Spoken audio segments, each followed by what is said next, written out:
Assalamualaikum warahmatullahi wabarakatuh. Salam. Om Swastiastu. Namo Buddhaya. Salam kebajikan untuk kita semuanya. Saudara-saudara yang senantiasa mencinta perdamaian. Pada kesempatan kali ini kita akan belajar ketabahan dari Siddhartha Gautama dalam Buddhisme. Bayangkan, kamu hidup dalam istana megah. Tidak pernah kelaparan. Tidak pernah melihat orang sakit. Tidak pernah mendengar kabar kematian. Itulah hidup yang dijalani seorang pangeran muda bernama Siddhartha Gautama. Ayahnya, Raja Suddhodana, ingin melindunginya dari segala bentuk penderitaan. Sejak kecil, Siddhartha tidak diizinkan keluar dari istana. Ia dikelilingi oleh hiburan, kemewahan, dan kesenangan. Namun bisakah seseorang benar-benar hidup tanpa pernah melihat kesedihan?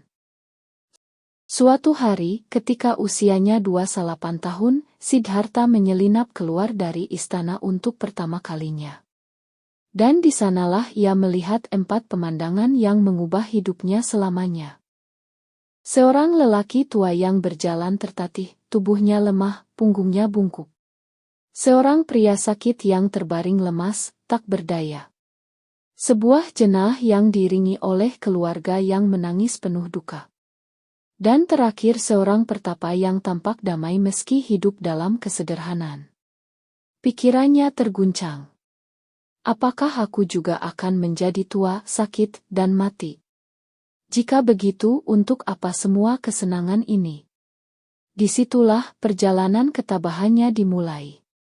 Malam itu, Siddhartha berdiri di depan istrinya yang sedang tidur, dengan putra kecilnya di sampingnya. Ia ingin menggendong anaknya sekali lagi, tapi ia tahu, jika anak itu terbangun dan menangis, hatinya akan goyah. Dengan berat hati, ia meninggalkan istana. Meninggalkan tahta, keluarga, dan semua kenyamanan demi mencari jawaban. Dalam pencariannya, ia berguru kepada para pertapa dan yogi paling bijak di amannya. Ia bertapa di hutan, menahan rasa lapar, menyiksa dirinya dengan puasa ekstrem, hingga tubuhnya begitu kurus, hanya tersisa tulang dan kulit. Tapi jawabannya tak kunjung datang. Jika menyiksa diri pun tidak memberiku pencerahan, lalu apa jalan yang benar? Disinilah ia mulai menyadari, ketabahan bukan hanya soal bertahan dalam penderitaan, tetapi menemukan keseimbangan. Dan itulah yang membawanya ke pohon Bodhi. Siddhartha duduk bermeditasi di bawah pohon besar. Ia bersumpah, tidak akan bangkit sampai menemukan kebenaran. Hari pertama berlalu pikirannya mulai dipenuhi keraguan.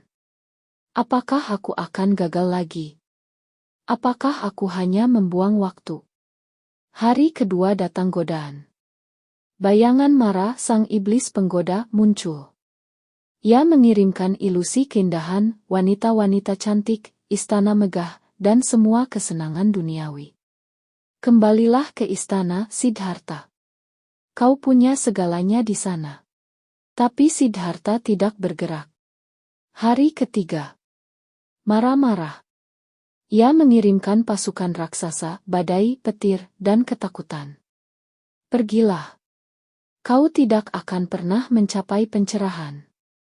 Namun dengan tenang, Siddhartha menyentuh tanah dengan ujung jarinya dan berkata, bumi adalah saksiku.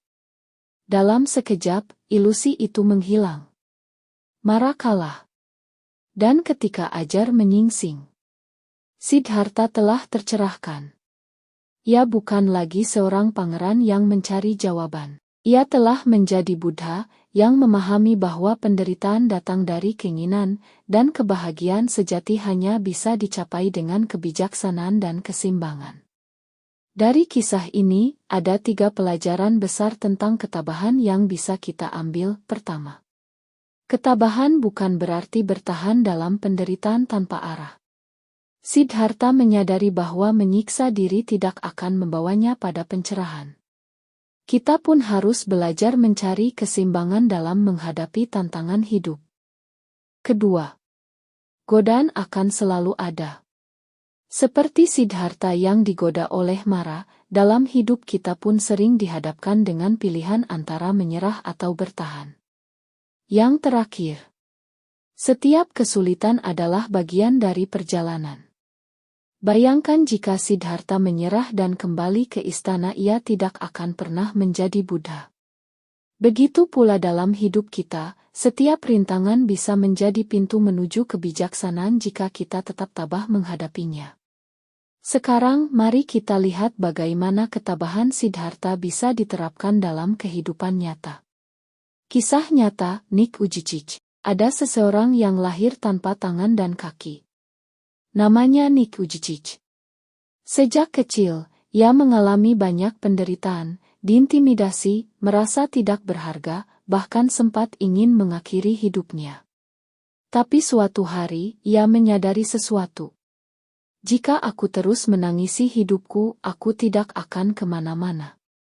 Tapi jika aku menerima keadaanku dan berusaha, aku bisa membuat perbedaan. Ia mulai belajar menulis dengan mulut, berenang, bahkan bermain bola. Sekarang, ia menjadi motivator yang menginspirasi jutaan orang. Seperti Siddhartha yang menolak menyerah pada penderitaan, Nick juga menolak menyerah pada keadaannya.